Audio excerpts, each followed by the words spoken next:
5. E eu quero falar nessa manhã sobre o fundamento da fé. O fundamento da fé. Quando a gente olha para o cenário mundial, e mais próximo de nós, no cenário do nosso país, o que nós encontramos? Nós encontramos a atuação ou os resultados da atuação de um vírus que foi altamente letal. Um vírus que ceifou muitas vidas, que trouxe prejuízos na economia, na política, mas um vírus que também revelou a fragilidade humana e a limitação da ciência. Hoje, neste exato momento, há milhares de cientistas no mundo inteiro estudando os impactos que o vírus do Covid-19 estão causando na sociedade. E não só os impactos imediatos, mas os impactos que virão no futuro. E quando a gente olha para a limitação da ciência, para o abalo na economia, para a fragilidade humana e para tudo isso que esse vírus letal revelou, nós somos convidados, irmãos, a comprovar a necessidade de um exercício de fé nas promessas do Deus Todo-Poderoso. Eu quero dizer com isso, a única âncora, a única segurança, o único lugar seguro em todo esse caos é uma fé legítima nas promessas do Senhor Deus Todo-Poderoso. No momento em que as economias mundiais falham, no momento em que os governantes falham, no momento em que a ciência não tem respostas concretas, o que nós temos são especulações de estudos. Especulações de estudos científicos. Nesse momento, a única âncora segura é uma fé legítima nas promessas do Deus Todo-Poderoso. Não há outro lugar onde nós podemos nos apegar.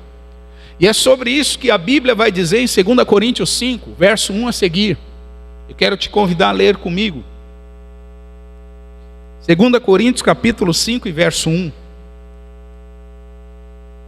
Porque sabemos que se a nossa casa terrestre deste tabernáculo se desfizer, temos de Deus um edifício, uma casa não feita por mãos, eterna, nos céus.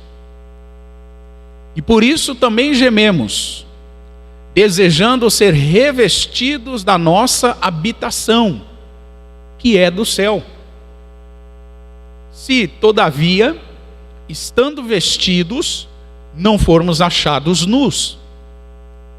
Porque também nós, os que estamos neste tabernáculo, gememos carregados, não porque queremos ser despidos, mas revestidos, para que o mortal seja absorvido pela, diga comigo, o mortal sendo absorvido pela vida. Verso 5.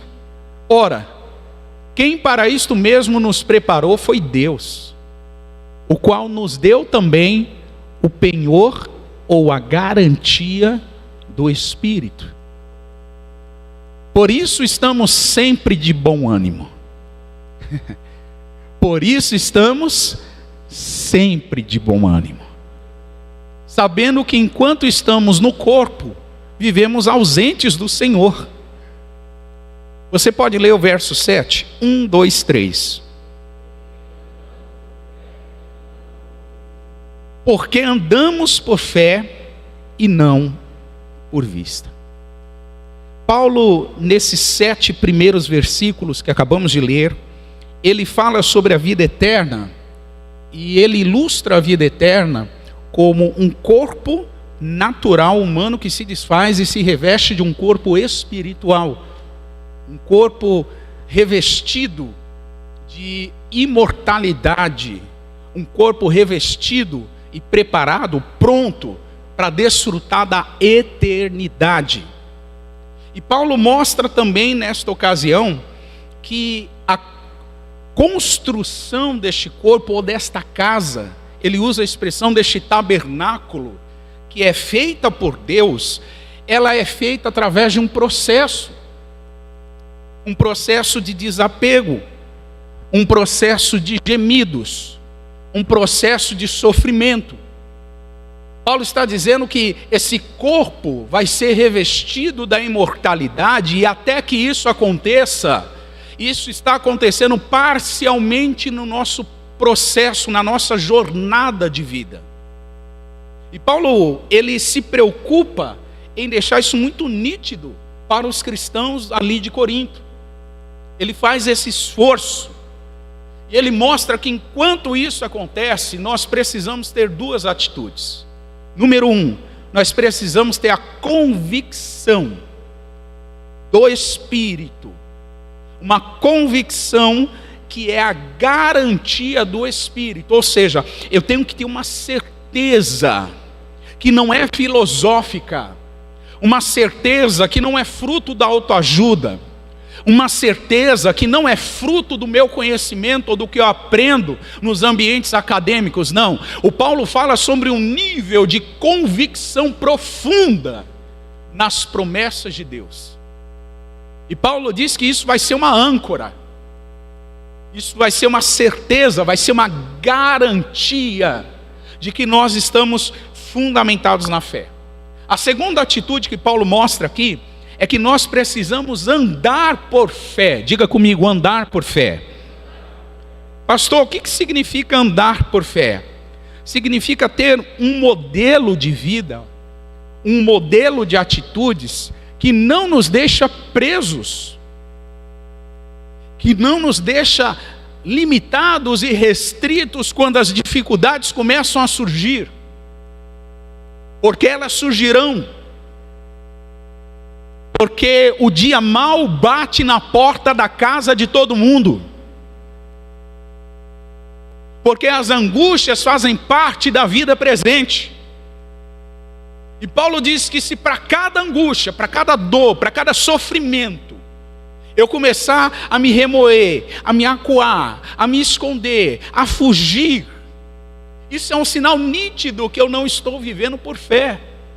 Isso é um sinal nítido que eu estou vivendo pela força do meu braço, da minha capacidade. Então o Paulo, ele está trabalhando algumas atitudes para despertar e ativar a fé da igreja, no sentido de crer naquilo que está por vir. Paulo, ele faz uma afirmação poderosa.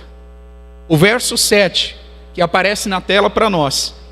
O Paulo, ele diz que nós devemos andar por fé. Paulo não diz que nós devemos refletir a fé. Paulo não diz que nós temos que ter fé. Paulo não diz que a gente tem que conhecer muito sobre fé. Paulo diz, vocês precisam andar em fé. E o que é andar em fé, irmão? É essas atitudes práticas do dia a dia. Tem gente que confunde fé com otimismo, você sabia disso? Você já ouviu a expressão assim, eu tenho fé que vai dar certo. O que essa pessoa quer dizer? Ela está querendo dizer, olha, eu tenho um otimismo de que as coisas vão dar certo. Isso não é fé, isso é otimismo. É o oposto do pessimismo. Paulo não está falando sobre otimismo. Paulo não está falando sobre um nível de crença, onde eu só verbalizo e quando as situações ruins surgem, eu esmoreço. Paulo está falando sobre um padrão, um estilo de vida sobrenatural, fundamentado pela fé. É importante lembrar, irmãos, que em 1517, quando Martinho Lutero, ele protestou contra a Igreja Católica, sendo o protagonista da Reforma Protestante, o principal lema de Martinho Lutero é: o justo viverá, complete, pela fé. O Lutero, ele usava como lema Romanos 1,17. E viver por fé significa andar por fé. Viver e andar por fé significa ter um estilo de vida no qual as aflições do tempo presente não sufocam a gente. Porque nós sabemos que tudo que passa neste mundo realmente vai passar. Céus e terras passarão, mas as minhas palavras não hão de passar. Elas vão se efetivar. Por que a fé é um fundamento? Porque a fé, ela vence os limites naturais. Irmão, quem tem fé não está preso no tempo, no espaço e na matéria. Quem tem fé e quem anda por fé não está preso às restrições do mundo presente. Quem anda por fé rompe os limites do tempo, do espaço e da matéria. Deixa eu te dar um exemplo disso. Em João 2, a palavra fala sobre uma festa de casamento, onde o vinho acaba, e a preocupação é geral. Todo mundo está preocupado porque o vinho acabou. As pessoas sabem e tomam conhecimento que Jesus estava naquela festa, e de repente há um alvoroço. A própria mãe de Jesus procura ele e diz: filho, faça alguma coisa. E Jesus responde para ela: mulher, a minha hora não é chegada. Em outras palavras, Jesus diz: eu sei em que momento eu vou atuar. A preocupação toma conta, havia um risco daquela festa de casamento ser motivo para zombaria, ser motivo para todo mundo sair falando mal, dizendo: olha, esses noivos não se prepararam para receber todo mundo, que vexame. Há uma tendência, há um risco de aquilo virar um vexame. E de repente, Jesus toma a palavra e diz: encham 6 barris de água.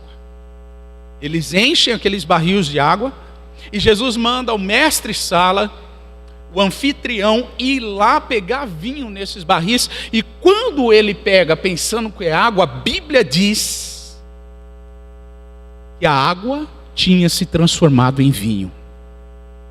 Irmão, este é um milagre de transformação da matéria. Os que são bons em física sabem que água, o elemento, acho que é químico, não é nem que física, é química, né? Tá vendo como eu sou ruim, né? O elemento químico da água é H2O. Qual é o elemento químico do vinho? Não me pergunta porque eu não sei. Mas eu sei que não é H2O. A composição do vinho é outra. Agora veja, por que a matéria foi transformada? Porque onde a fé exercida, a matéria não é um limite. Você não entendeu isso. Irmãos, onde a fé é exercida, não há limites. Jesus disse: tudo é possível ao que crê. A Bíblia diz que para Deus nada é impossível, nem tempo, espaço e matéria. Tempo, espaço e matéria é limites para mim e para você, mas não é limite para alguém que anda e se move por fé. Quem se move por fé, tempo, espaço e matéria não é nada. Porque a fé se transformou em um fundamento, não é uma teoria, é um fundamento. Qual é o conflito, então, que a mente humana carrega? O conflito, irmãos, é que o ser humano quer entender a fé do ponto de vista natural. E aí não vai compreender. Porque Hebreus 11:1 vai dizer que a fé é o firme fundamento das coisas que se esperam e a prova das coisas que não se vê. Em outras palavras, a fé é um fundamento. A fé é um firme fundamento. A fé não é otimismo, confiança. Não. A fé é uma certeza, uma convicção, uma garantia de que aquilo que Deus falou vai se cumprir. Nesse ano de 2022, nós estamos trabalhando com o tema Suas promessas se cumprirão. As promessas de Jesus se cumprirão. Sabe por quê? Um dos motivos da gente trabalhar esse tema, irmãos, para a gente testemunhar. Nós, povo de Deus, vamos testemunhar para o mundo que os limites que o mundo impõe não é limite para as promessas de Deus se cumprir. Nós vamos testemunhar para o mundo. A fé é a habilidade que Deus dá ao homem para ultrapassar a barreira do natural. A barreira do natural só pode ser ultrapassada por intermédio da fé. Então, quando a fé ela é um fundamento para nós, nós temos 3 tipos de atitudes. Primeira atitude, quando a fé é um fundamento, nós não negligenciamos a fé. Diga isso comigo, eu não devo. Mais forte, eu não devo negligenciar a fé. O que é negligenciar a fé? É tratar a fé como algo desprezível. É tratar a fé como algo secundário. É tratar a fé como algo substituível. Você sabia que tem gente que está trocando a fé por psicologia? Você sabia que tem gente trocando a fé por autoajuda? Você sabia que tem gente trocando a fé pelo parecer médico? Você sabia que tem gente trocando a fé pelos seus diplomas universitários? Você sabia que tem gente trocando a fé pela confiança na força do seu braço? Você sabia disso? A fé é negligenciada quando ela é substituída. Quando alguém acha que a fé é secundária, ela pode ser substituída. Não, a minha força de vontade eu consigo. Eu sou esforçado. A minha história era muito triste e eu dei a volta por cima, irmão. Isso te leva até um ponto da sua jornada. Mas chega um ponto da tua jornada, parceiro. Se você não tiver fé, você não avança. Não avança.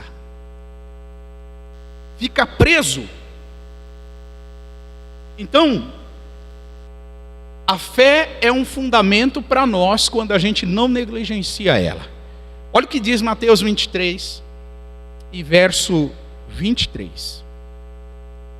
Ai de vós, escribas e fariseus, hipócritas, pois dizimais a hortelã, o endro e o cominho, e desprezais o mais importante da lei, o juízo, a misericórdia e a...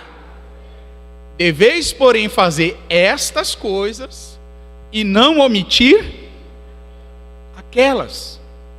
O que Jesus está dizendo para os fariseus? Jesus está condenando a atitude de hipocrisia deles. E por que eles eram hipócritas, irmãos?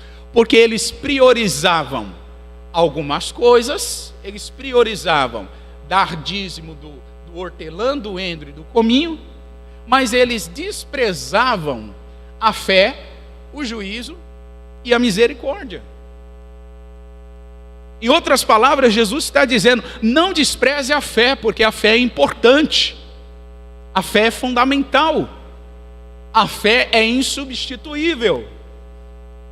Jesus está dizendo que quando a fé é desprezada, isso tem um impacto, isso tem um prejuízo, irmão. Quando a gente não anda por fé, isso tem um impacto em nossas vidas. Tem um impacto em nossas famílias.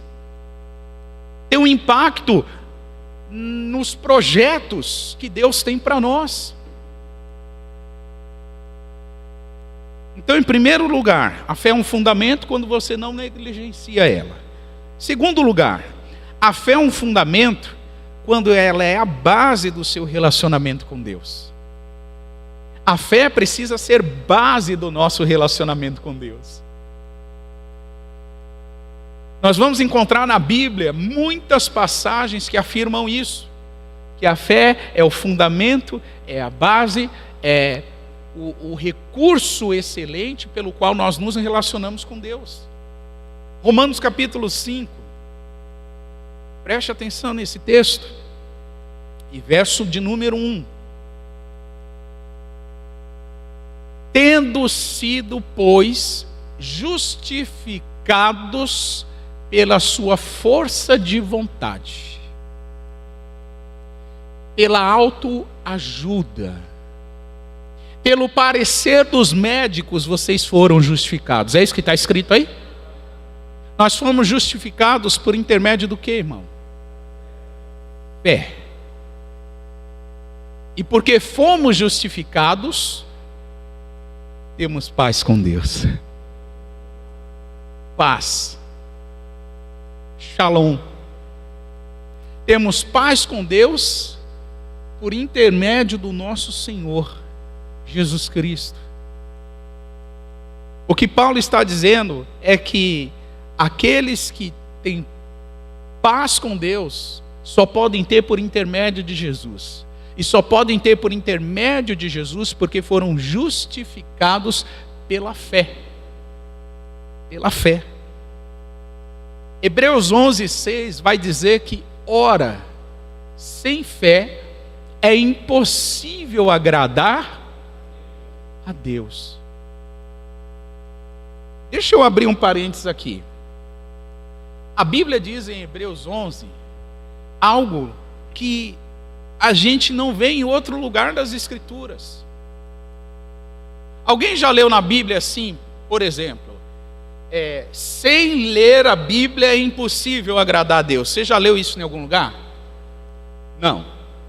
Você já leu em algum lugar a seguinte expressão: sem praticar o amor ao próximo é impossível agradar a Deus? Já leu isso em algum lugar?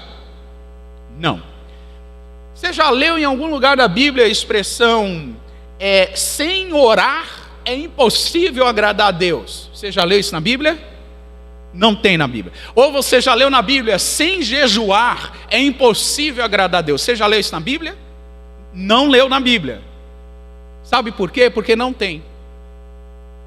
A única expressão que afirma sem isto é impossível agradar a Deus é sobre a fé. Hebreus 11:6 vai dizer que, ora, sem fé é impossível agradar-lhe, porque é necessário que aquele que se aproxima de Deus creia que Ele existe. Crer que Ele existe. Se eu não tenho fé, eu não creio que Ele existe. Se eu não tenho fé, eu não me aproximo de Deus como eu devo me aproximar. Então o escritor aos Hebreus deixa muito claro: é necessário ter fé, porque a fé é a base do nosso relacionamento com Deus. Em terceiro lugar, a fé é um fundamento para nós quando, através dela, a gente vence o mundo. 1 João, um texto que eu amo e que eu cito na maioria das ministrações que eu tenho oportunidade de falar. 1 João 5 e verso 4. A palavra diz: todo que é nascido de Deus vence o mundo. Vence. E sabe o que garante a vitória? Sabe o que garante a nossa vitória? A nossa fé. Esta é a vitória que vence o mundo. Ninguém vence o mundo pelo seu próprio esforço. Ninguém vence o mundo através da religião. Ninguém vence a opressão que há no mundo pelo seu próprio esforço, pela força do seu braço, pelo seu conhecimento técnico. O mundo só pode ser vencido por intermédio da fé. É pela fé que a gente vence. Então, pessoas que têm a fé como fundamento sabem que é através dela que a gente vence o mundo.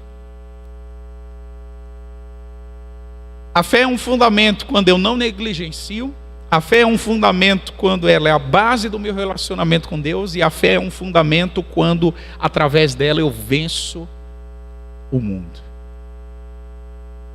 João capítulo 16, abre comigo a sua Bíblia. E eu quero te mostrar algo muito precioso que Jesus afirmou, e é uma verdade para aqueles que andam em fé. João capítulo 16, e verso de número 33. Vamos ler o 32 também. Eis que chega a hora, já se aproxima, em que vós sereis dispersos, cada um para a sua parte, e me deixareis só. Mas eu não estou só, porque o Pai está comigo. Tenho-vos dito isso, para que em mim tenhais paz. No mundo tereis aflições, mas tenham bom ânimo, eu venci o mundo. Jesus, em outras palavras, está dizendo para os seus discípulos o seguinte: vocês precisam ter fé que eu já venci o mundo. O segredo é ter fé que Jesus já venceu. E porque Ele já venceu, nós somos vitoriosos. Nós somos vencedores. Ou melhor, usando a expressão do próprio apóstolo Paulo, nós somos mais do que vencedores. Já está certo, já está garantido a vitória do povo de Deus. Eu creio, irmãos, 2022, o povo de Deus desfrutará de cumprimento de promessas. Eu creio que em 2022, aqueles que têm a fé como fundamento, vão ver as promessas de Deus se cumprindo. Pastor, qual é o principal inimigo da fé? O principal inimigo da fé é o oposto dela, é a incredulidade. E quando a gente fala de incredulidade, eu já estou caminhando aqui para o final. A incredulidade, ela se constitui o principal inimigo da fé. Por quê? Porque ela é um testemunho de que nós duvidamos das promessas de Deus. A incredulidade é um testemunho oposto. Então veja, se a fé é um testemunho favorável, a incredulidade é um testemunho desfavorável, é um testemunho oposto, que nós não acreditamos nas promessas de Deus. O texto de Hebreus, abre comigo a sua Bíblia, capítulo 3 e verso de número 12. Hebreus capítulo 3 e verso 12. Vejam, irmãos, que nunca haja em vós um coração mau ou um coração ruim e infiel para se apartar do Deus vivo. Vejam, que nunca haja em vocês um coração mau e infiel. Em outras versões, um coração mau e incrédulo, para se afastar do Deus vivo. Ou seja, um coração incrédulo me afasta de Deus. É bom, irmão, se no mundo espiritual houvesse a neutralidade. Mas eu tenho uma notícia para te dar: no mundo espiritual não tem neutralidade. Ou você é ou você não é. Ou através da fé você se aproxima de Deus, ou através da incredulidade você se afasta dele. Não tem meio termo. Ou é sim ou é não. Ou nós somos quentes ou nós somos frios. No reino espiritual não há neutralidade. Não há essa posição intermediária, do tipo, eu creio um pouco, mas eu sou incrédulo um pouco. Ou nós somos incrédulos ou nós somos crentes. Por isso que o escritor aos Hebreus deixa muito claro que nunca haja em vocês. Que Deus nos livre da incredulidade, irmãos. Que Deus te livre da incredulidade. Que você esteja sendo alimentado das palavras vivas que brotam no trono de Deus. Que você esteja sendo alimentado pelo verbo vivo, que é o próprio Jesus. Que a sua fonte de alimento não seja os noticiários da TV. Que a sua fonte de alimento não seja os noticiários polêmicos, que só dão testemunho da miséria humana, da incredulidade, da maldade, da brutalidade, e vai esfriando o teu coração, tornando você alguém duro, alguém insensível, alguém que não acredita mais em nada. Mas que o que enche o teu coração nesses dias seja o testemunho de que Jesus está vivo, de que Ele é fiel, de que a sua palavra vai se cumprir, de que Ele não volta atrás, de que Ele não é homem para mentir, que Ele não é filho do homem para se arrepender, que vai passar tudo, mas a palavra dEle vai se cumprir. Igreja, se prepare, 2022 promessas vão se cumprir. Veremos com os nossos olhos, como temos visto até aqui, veremos daqui por diante, até a volta do amado Jesus, promessas vão se cumprir. Hebreus 13:8 é o fundamento do porquê ele garante o cumprimento das suas promessas. E Jesus, aliás, o escritor aos Hebreus fala sobre Jesus em Hebreus 13:8. Que Jesus é o mesmo ontem, hoje e sempre será. Ele é atemporal. O tempo, o espaço e a matéria não limitam o nosso Jesus.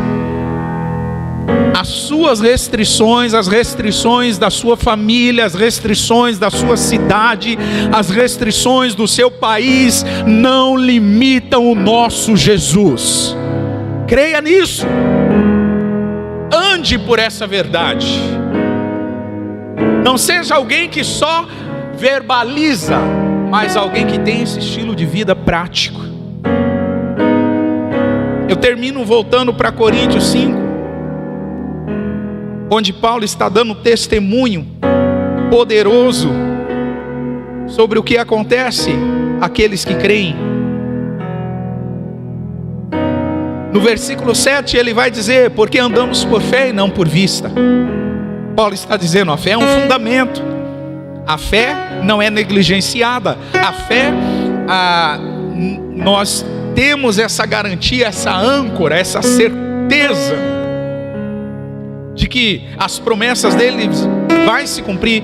E em 2 Coríntios 8 e verso 9, Paulo vai dizer, 2 Coríntios 5, 8: mas temos a confiança e desejamos antes deixar este corpo para habitar com o Senhor.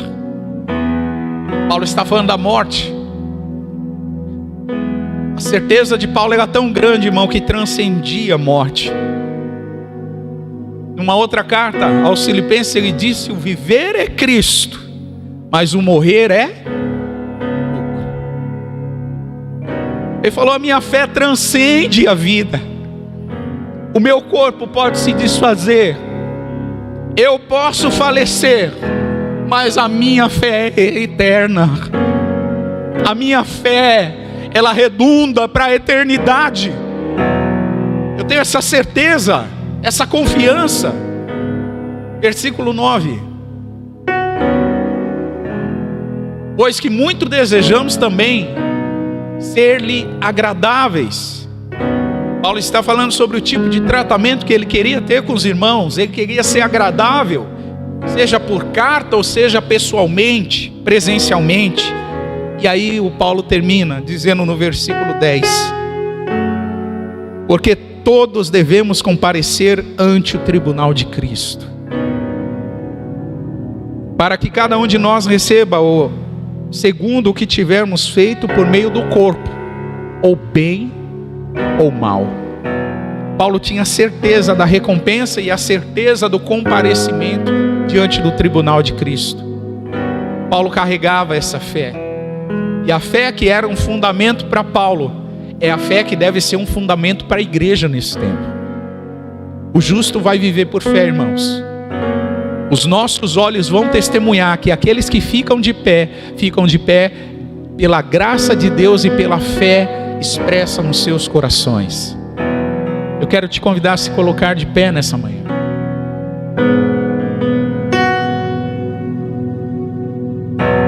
Qual é a sua relação com a fé? Ou seja, que tipo de fé você tem? O que é a fé para você? A fé é uma palavra pequena com 2 letrinhas para você? A fé é uma capacidade intelectual? A fé é otimismo? A fé é uma confiança? O que é a fé para você? A fé, biblicamente falando, é um fundamento que nos sustenta nos dias maus. Eu quero nessa manhã orar com você e quero te desafiar a andar por fé. Eu te desafio a andar por fé. Eu te desafio, porque se você viver e andar por fé, todas as promessas do Senhor se cumprirão. Nenhuma delas voltará para Ele. Todas se cumprirão.